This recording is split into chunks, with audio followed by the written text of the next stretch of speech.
Mereka mendayung sekoci di dekat paus, lalu mengambil tombak dan menusukkan ke tubuh paus itu. Paus itu langsung menariknya dan menyelam. Ketika tali di kapal akan ditarik keluar, paus itu berhenti, lalu mengapung ke permukaan. Owen terus menusuki tubuh paus itu, hingga paus itu menyemburkan darah. Lalu mereka membunuh paus itu, mencincang dagingnya dan menyuling minyaknya. Pada awal abad ke-19, minyak mentah belum ditemukan. Semua industri dan penerangan memanfaatkan minyak ikan paus. Jika ada pembeli, pasti ada penjual. Sebuah profesi baru pun muncul, pemburu ikan paus. Owen adalah pemburu paus yang ulung. Terakhir kali dia melaut, dia berhasil membawa lebih dari 1.500 barel minyak. Hal itu membuatnya makin terkenal. Tentu saja, dia juga membantu bosnya mendapatkan banyak uang. Bos mengizinkannya berlayar hari ini, dan memintanya menjadi kapten. Tapi, saat bersiap untuk pergi, posisi kapten utama diserahkan pada orang lain. Ini membuatnya sangat kecewa. Tapi bos menawarkan imbalan 1/15 dari keuntungan. Apalagi jika kali ini dia bisa membawa pulang 2.000 barel minyak, maka bos berjanji akan mengangkatnya jadi kapten. Owen akhirnya terpaksa menurutinya. Kapten kali ini adalah anak orang kaya. Dia seperti anak manja yang tidak terampil, belum pernah berlayar, tidak berpengalaman. Bahkan sebelum pergi, ayahnya berkata, menjadi kapten tidak boleh punya teman, karena kamu adalah atasan mereka, agar mereka menghormatimu. Singkat cerita, mereka mulai berlayar. Thomas adalah seorang remaja yatim piatu. Sejak kecil, dia dibesarkan di dermaga. Tapi, ini pertama kalinya dia ikut berlayar. Melihat kalung di leher sejumlah kru, dia sangat penasaran. Seorang kru lalu memberitahunya bahwa itu berasal dari tulang paus yang mereka bunuh. Kemudian Owen menghampirinya. Dia bahkan memakai 2 tulang di dadanya. Dia juga menunjukkan kekuatannya. Dalam perjalanan itu, Owen mulai memimpin awak kapal. Tiba-tiba ada kendala pada layarnya. Layar itu tidak bisa dibuka. Ketika kapten manja ini tidak tahu harus berbuat apa, Owen langsung melepas jaketnya dan memanjat. Dia lalu mengambil pisau dan memotongnya, sehingga layar terbuka dengan sempurna. Semua kru kapal itu pun mengagumi kemampuannya, dan membuat kapten bernama Pollard ini malu. Saat mereka makan bersama, kapten membahas soal masa lalu ayah Owen saat di penjara, sehingga dia menjadi yatim piatu.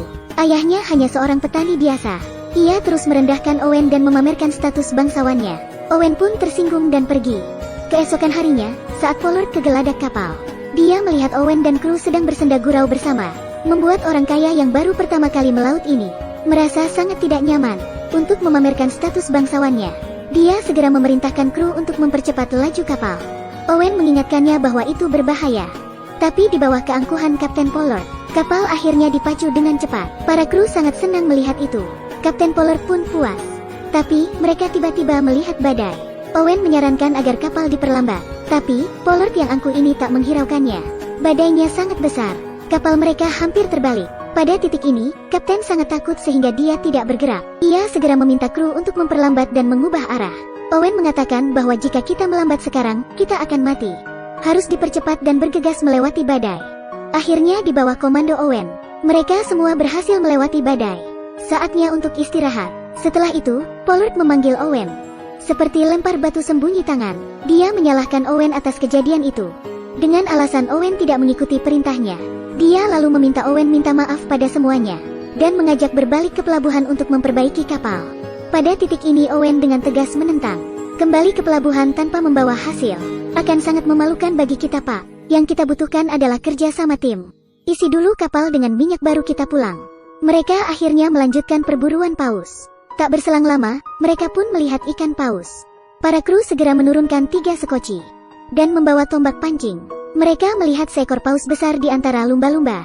Owen memperkirakan paus itu akan menghasilkan sekitar 50 barel minyak. Paus itu akhirnya tertangkap dan menghasilkan 47 barel, hampir mencapai yang diperkirakan. Perjalanan berlanjut, karena selama bertahun-tahun terus diburu. Jadi, tahun ini mereka semua cukup sulit menemukan paus. Kini, Owen dan kapten sudah hampir putus asa, karena mereka semakin jauh dari darat. Persediaan di kapal juga semakin menipis. Mereka mampir ke sebuah pulau untuk membeli persediaan. Saat berada di pulau, mereka bertemu dengan seorang kapten tua tanpa lengan. Orang itu menunjukkan lokasi yang sangat banyak pausnya. Dia pernah ke sana dan mendapat 3.000 barel minyak hanya dalam sehari. Tapi, ada paus yang sangat besar juga di sana. Panjangnya lebih dari 30 meter. Benar-benar seperti monster. Dia kehilangan lengan karena paus itu. Dia juga kehilangan kapal beserta isinya. Tapi, Owen dan Pollard sangat bersemangat. hanya mendengar 3.000 barel minyak. Dapatkah Anda mendengar hal lain? Mereka pun segera berangkat menuju lokasi yang jauh itu. Di sana, mereka mendengar banyak suara paus, mirip seperti yang dikatakan kapten tua itu. Tempat ini penuh dengan ikan paus. Semua orang bergegas turun ke Sekoci dan bersiap menangkap paus palsu itu. Tapi, ada paus raksasa yang melawan hingga membalikan Sekoci. Ketika semuanya berusaha membalikan Sekoci mereka malah bocor dan harus dibawa kembali untuk diperbaiki. Saat berada di kapal besar, kapal mereka ditabrak sesuatu dan berguncang hebat. Kemudian Sekoci besar juga berlubang. Ketika Owen turun untuk melihat, kapal mereka berguncang lagi. Pada saat yang sama dia melihat seekor paus besar di luar. Owen kembali ke dek kapal, menyiapkan tombak paus terbesar untuk menangkap paus itu. Pertama, dia meminta awak kapal mengikat tali ke tiang. Saat paus raksasa melintas, Owen segera melemparkan tombaknya dan mengenai paus itu. Sepertinya mereka terlalu meremehkan kekuatannya. Paus itu menarik tali tombak itu hingga tiang kapal patah. Lalu, tiba-tiba muncul lagi di depan kapal hingga kapal mereka terbalik. Kapten bergegas meninggalkan kapal. Semua awak kapal bergegas memindahkan persediaan ke kapal kecil karena minyak ikan paus mudah terbakar. Jadi, seluruh kapal pun dilalap api. Mereka berlayar dengan Sekoci selama 12 hari. Mereka merasa terus berputar-putar sepanjang waktu, terombang-ambing tanpa arah di tengah laut. Di sana mereka juga menyadari paus besar itu masih mengikuti. Mereka terombang-ambing selama 34 hari, hingga kehabisan makanan dan minuman. Tiba-tiba mereka melihat sebuah pulau. Mereka lalu mendayung Sekoci ke pulau itu. Tapi, paus raksasa itu tiba-tiba mendekat dan menabrak semua Sekoci mereka. Banyak awak kapal yang tewas saat itu. Ketika mereka mendatangi sebuah gua di pulau itu, mereka melihat banyak tengkorak di dalamnya. Tidak pernah ada kapal melintas di sekitar pulau ini. Mereka pun berusaha memperbaiki Sekoci dan berangkat lagi. Beberapa saat kemudian, salah satu awak kapal tewas karena kelelahan. Saat seseorang akan melemparnya ke laut, Owen pun berkata, pelaut takkan membuang sesuatu yang mungkin bisa menyelamatkannya. Apalagi jika bisa dimakan. Di kapal lainnya, kapten dan kru melakukan undian untuk menentukan siapa yang akan dimakan. Alhasil, kapten yang terpilih. Tapi, karena tak tega membunuh kapten, Henry pun bunuh diri. Setelah bertahan lebih dari 70 hari, makanan mereka pun mulai habis. Semuanya kelelahan dan semakin lemah. Tiba-tiba paus itu muncul lagi. Owen segera menyiapkan tombaknya. Tapi, paus itu tampak terdiam dan menatap Owen dengan tajam. Tatapannya seolah memberi peringatan agar mereka semua menyerah. Setelah menatapi Owen, paus itu pun bergegas pergi. Setelah 87 hari terdampar, kapten melihat sebuah kapal mendekatinya. Saat diselamatkan, di Sekoci itu hanya tersisa 2 orang dan tengkorak. Hari ke-90 di lautan, Sekoci Owen hanyut ke pelabuhan. Orang-orang di sana menyelamatkan mereka. 3 bulan kemudian mereka kembali ke rumah. Semua orang di pulau itu memandangi mereka. Tapi, semuanya hanya terdiam membisu.